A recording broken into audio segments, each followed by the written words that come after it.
Hi, I'm Ken, and you're about to discover the real culprit keeping you fatter than you want to be. And here's a hint. It's in this picture, and it's not the cow.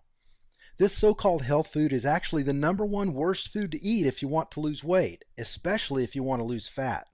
Because if you eat these foods, your body releases a torrent of bad hormones. Hormones that convert the food you eat into pure fat. Hormones that inflict cellular trauma and eventually lead to serious illness, even death. You'll also learn the real key to finally sculpting the body you desire. Watch this presentation all the way to the end, and you'll also find out why eating more of your favorite foods and spending way less time working out will actually get you better results, faster. Results you'll see in the mirror, feel in your waistline, and hear from your friends as they beg you, "Tell me your secret." Plus, I'll reveal specific foods which trigger your body to release a flood of fat-melting hormones, hormones that chemically break down fat, literally dissolving years of stubborn fatty deposits from your body at a cellular level to burn them up as fuel. These same hormones restore youthful energy levels, reverse aging, and bottom line, they create strong, healthy humans by unlocking your body's dormant genetics, which I'll explain later. Best of all, you're not required to take any dangerous pills, go on a starvation diet, or do anything that's unhealthy or extreme. By the end, you'll see exactly how to make your weight loss easy, automatic, and permanent by breaking most of the weight loss wisdom you've been taught since childhood. The rules that turned America into the fattest nation in the world. So pay attention because, well, look, you need to hear this because if you eat these types of foods and get everything else right, you'll still never lose fat.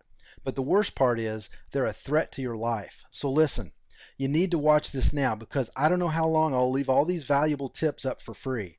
And if you think you've seen it all, heard it all, and tried it all to lose weight, I guarantee you've never seen anything like this before. I promise you'll be pleasantly surprised when you see just how easy it is to follow these tips to a thinner, fitter you. One tip in particular will completely astonish you. These are the exact tricks that I used to personally lose 31 pounds of pure fat from my midsection. Then I shared them with my mom, dad, and brother, and they lost a total of 164 pounds between the three of them. More on that later.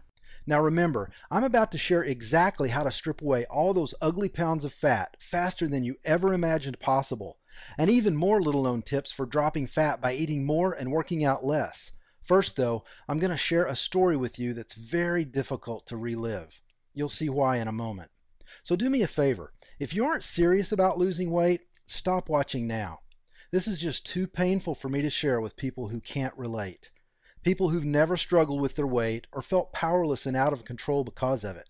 However, if you are serious about losing weight, then I want you to keep watching. Deal? Now look, I wasn't always the guy everyone turns to when they finally get sick of failing and get serious about losing weight.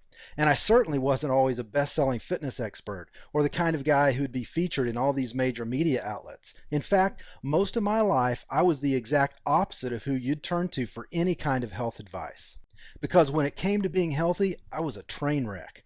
It began in 2002 when my wife Jean and I lost a child. I began to eat for emotional comfort, to ease my pain, which only left me feeling bloated, disgusting, and like I was less than a man.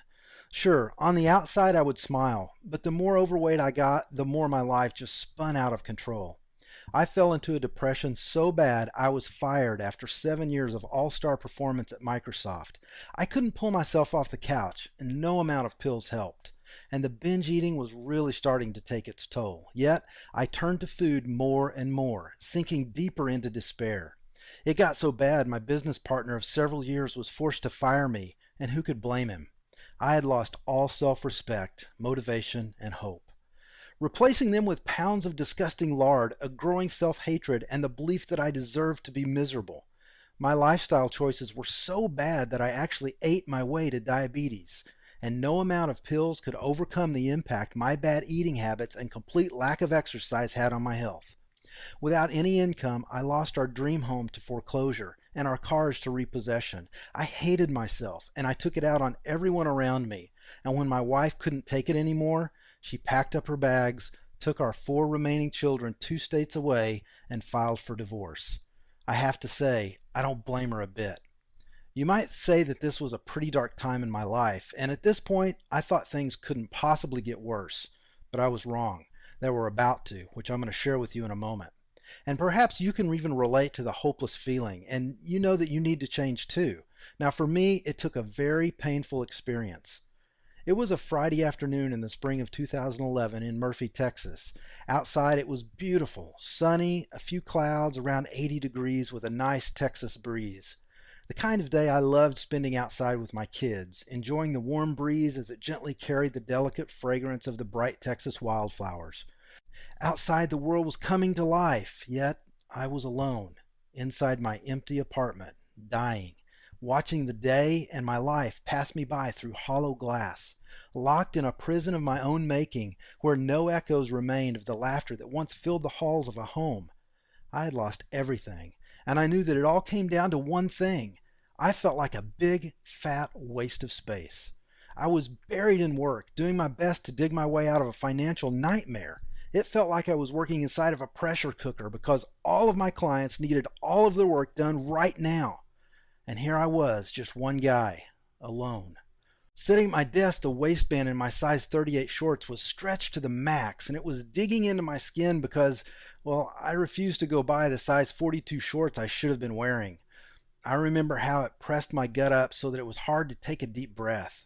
And I was afraid to take the weekend off because I felt like my clients would kill me. But I had to take the weekend off because it was my one chance to spend time with my kids.